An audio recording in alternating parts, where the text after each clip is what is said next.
नमस्ते, मेरा नाम विक्रांत है और मेरे इस YouTube वीडियो ब्लॉग में आपका स्वागत है। इनकम टैक्स बिल 2025 को लेकर जैसे-जैसे अब जानकारी आती जा रही है, बिल पढ़ा जा रहा है, तो नई-नई जानकारी निकलकर सामने आ रही है। कल मैंने अपने वीडियो ब्लॉग में बताया था कि वो बेसिक बदलाव क्या हैं जो इनकम टैक्स बिल 2025 में लाए गए हैं, जो इनकम टैक्स बिल 1961 से इसको अलग बनाते हैं।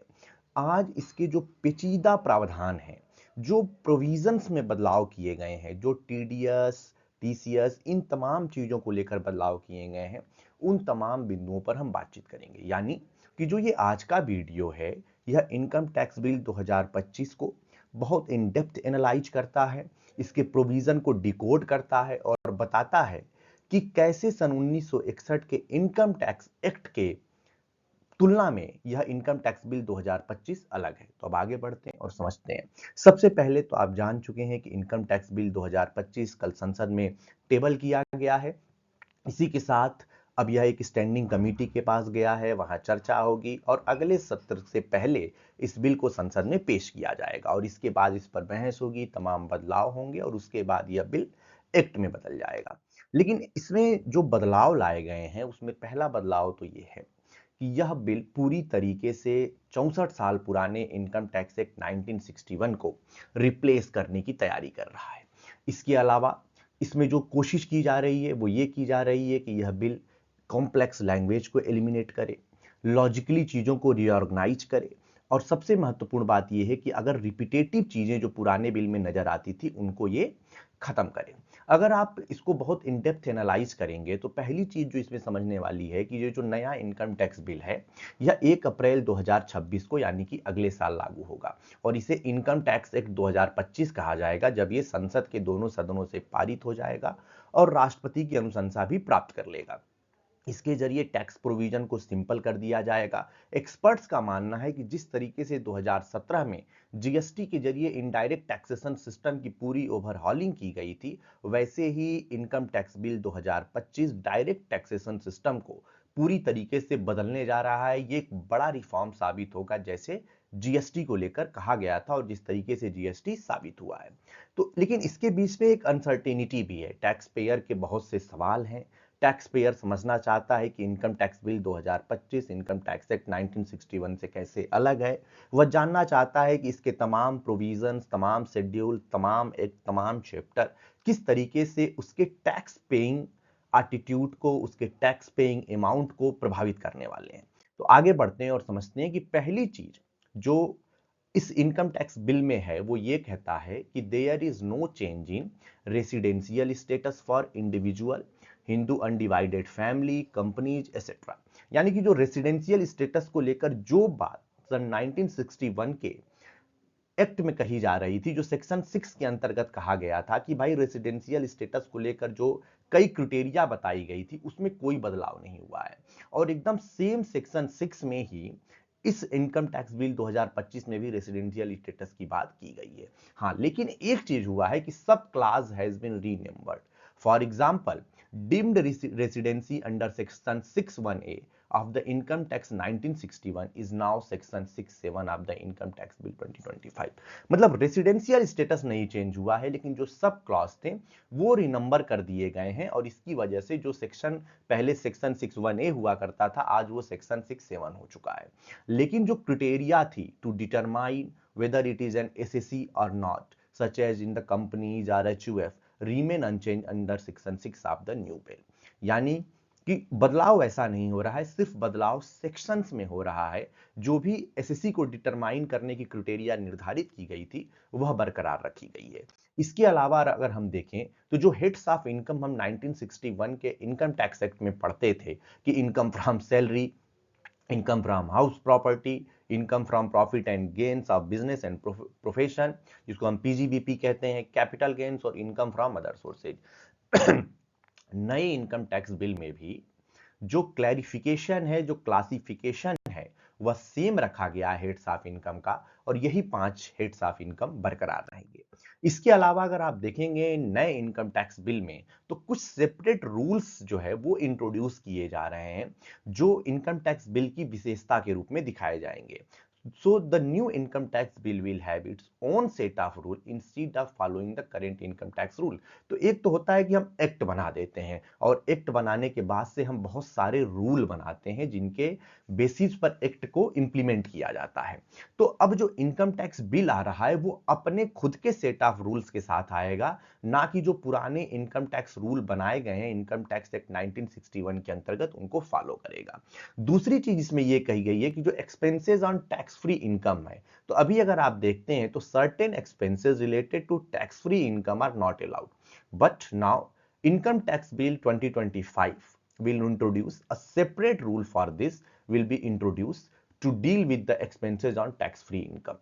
इसके अलावा जो एसेट्स को वैल्यू करने का जो रूल्स था उसको भी लेकर अब नई गाइडलाइंस बनाई जाएंगी, नया रूल बनाया जाएगा। जैसे पहले जो कंपनी के शेयर को वैल्यू करने का जो तरीका था अब उस रूल में बदलाव किया जाएगा और ये नया इनकम टैक्स बिल तय करेगा कि रूल्स फॉर वैल्यूइंग एसेट्स क्या होगा। इसके बाद जो भी पर्क्स वगैरह मिलते हैं जॉब रिलेटेड बेनिफिट्स में उनको भी लेकर नए सिरे से रूल डिफाइन किए जाएंगे। तो अभी इस पे जो बहुत मतलब मोर क्लैरिटी कमिंग सून कहने का मेरा मतलब ये है कि जब तक ये बिल जो है सदन में आ न जाए, स्टैंडिंग कमेटी के बहुत से चेंजेज आएंगे, फिर लोकसभा और राज्यसभा में डिबेट के दौरान बहुत से चेंजेज आएंगे, तब तक अभी थोड़ी सी क्लैरिटी के साथ कह पाना मुश्किल है कि वो न्यू सेट्स ऑफ रूल क्या है, वो new sets of valuing assets क्या होंगे, गाइडलाइंस फॉर पर्क्स क्या होंगे, वो तमाम चीजों पर अभी कह पाना मुश्किल है। लेकिन ये बिल साफ साफ कहता है कि हम न्यू सेट ऑफ रूल्स के साथ आएंगे instead of following the current income tax rule for income tax act 1961। अब अगर हम पढ़ेंगे tax exemption under section 10 of income tax act 1961 covered separately in income tax bill 2025। Income tax bill ने इस बार बहुत स्पष्ट कर दिया है कि जो टैक्स एग्जेम्पशन हम सेक्शन 10 में दिया करते थे अब उसको हम अलग तरीके से डील करेंगे। इसके लिए बकायदा एक सेपरेट शेड्यूल बनाया गया है और सेपरेट शेड्यूल को अब सेपरेटली इनकम टैक्स बिल 2025 में लिस्ट किया गया है। इसके अलावा टेबुलर फॉर्मेट में इस बार बहुत काम किया गया है। मैंने कल के वीडियो में भी इस बात को रेखांकित किया था कि इस बार के बिल की जो अच्छी बात यह है कि आम करदाता को चीजें समझ में आए इसके लिए बहुत सारे टेबुलर फॉर्मेट यूज किए गए हैं। तो ये जो टैक्स एग्जेम्पशन से रिलेटेड चीजें हैं इन्हें टेबुलर फॉर्मेट में बताया गया है। इसके अलावा जो एग्जेम्प्ट इनकम है, जैसे एक एनआरई होता है नॉन रेसिडेंट एक्सटर्नल अकाउंट, वैसे एक FCNR foreign currency non resident deposit account होता है, तो इनको लेकर भी जो तमाम चीजें हैं उनको अलग से इस रूल में बताया जाएगा। इसके अलावा अगर आप देखेंगे तो इजियर डिफरेंसेज यानी कि the new format aims to simplify understanding and application of tax exemption for the taxpayer. तो कोशिश यही की जा रही है कि कैसे भी करके एक अच्छा इनकम टैक्स एक्ट बनाया जाए जो लोगों को आसानी से समझने में मदद करे। जो एग्जेम्पशंस वगैरह हैं सेक्शन 10 के उन्हें अब टेबुलर फॉर्मेट में बताया जाएगा ताकि लोगों को चीजें आसानी से समझ में आ जाए। अगर हम टीडीएस और टीसीएस के प्रोविजन की भी बात करें तो जो न्यू इनकम टैक्स बिल है वह टैक्स डिडक्टेड एट सोर्स और टैक्स कलेक्शन एट सोर्स को क्लियर और स्ट्रक्चर टेबुलर फॉर्मेट में प्रेजेंट कर रहा है। इसमें दूसरी चीज जो है कि जो टीडीएस प्रोविजन है उसको यूनिफाइड करने की कोशिश की गई है। जैसे बहुत से ऐसे टीडीएस सेक्शन जैसे इंटरेस्ट के लिए 194A, रेंट के लिए 194I, प्रोफेशनल फीस के लिए 194J, कमीशन के लिए 194H या कॉन्ट्रैक्ट्स के लिए 194C, अब इनको सेक्शन 393 के अंतर्गत कवर किया गया है। जो नया बिल लाया गया है ताकि एक ओवरलैपिंग खत्म हो जाए। ये जो 194, 194, 194, 194, 194 इस ओवरलैपिंग को खत्म करने की कोशिश की गई है। इसके अलावा जो सैलरी टीडीएस है उसे एक सेपरेट सेक्शन में रखा गया है। जो टीडीएस ऑन सैलरी की हम बात करते हैं पहले वो सेक्शन 192 का पार्ट हुआ करता था इनकम टैक्स 1961 का, लेकिन अब इसे specifically section 392 of income tax bill में रखा गया है। इसके अलावा टीसीएस प्रोविजन के लिए एक क्लियर टेबुलर स्ट्रक्चर प्रेजेंट किया गया है ताकि टैक्स कलेक्टेड एट सोर्स को बेहतर तरीके से टैक्स पेयर समझ पाए और उसके बाद बेटर क्लैरिटी और कन्वीनियंस का भी ध्यान रखा गया है। अगर आप विथ होल्डिंग टैक्स रेट देखेंगे जो एक और मेजर बदलाव इसमें दिखाई पड़ता है तो उसको लेकर भी जो है चीजें टेबुलेटेड की गई हैं। जैसे सबसे पहले तो ये समझ लीजिए विथ होल्डिंग टैक्स रेट होता क्या है। तो with holding tax is a tax deducted at source on certain payments made on non-resident such as royalty, interest, dividend, fee for technical services। तो ऐसे बहुत से टैक्स जो है डिडक्टेड एट सोर्स होते हैं जो सर्टेन पेमेंट के लिए होते हैं, जैसे रॉयल्टी, इंटरेस्ट, डिविडेंड, फी, इन सबों के लिए विथहोल्ड टैक्स रेट की बात की गई थी। अब जो इनकम टैक्स बिल 2025 है, इसने इसको लेकर एक क्लैरिटी लाई है और सेक्शन 207 में इसको टेबुलेट किया है कि इसको लेकर हमारे प्रोविजन क्या रहेंगे। इसमें की पेमेंट्स जैसे royalty, fee for technical services, dividend, interest made to non resident के लिए जो है अलग से टैक्स रेट निर्धारित किए गए। लेकिन महत्वपूर्ण बात यह है कि टैक्स रेट में कोई बदलाव नहीं किया गया है। पहले भी 20% का जो है टैक्स रेट था, अभी भी इसमें 20% का ही टैक्स रेट बरकरार रखा गया है। लेकिन एक चीज इसमें कही गई है कि subject to benefit under double taxation avoidance agreement. Double taxation avoidance agreement क्या है? कई बार क्या होता है कि दो देश आपस में एग्रीमेंट करते हैं ताकि अगर किसी एक इंडिविजुअल की अगर इनकम है या किसी कंपनी की इनकम है तो वो डबल या ट्वाइस टैक्स ना हो जाए। एक उनकी कंट्री में जहां ये इनकम ओरिजिन हुई और एक जो टैक्स पेयर का कंट्री ऑफ रेसिडेंट है, तो ऐसे कुछ एग्रीमेंट किए जाते हैं।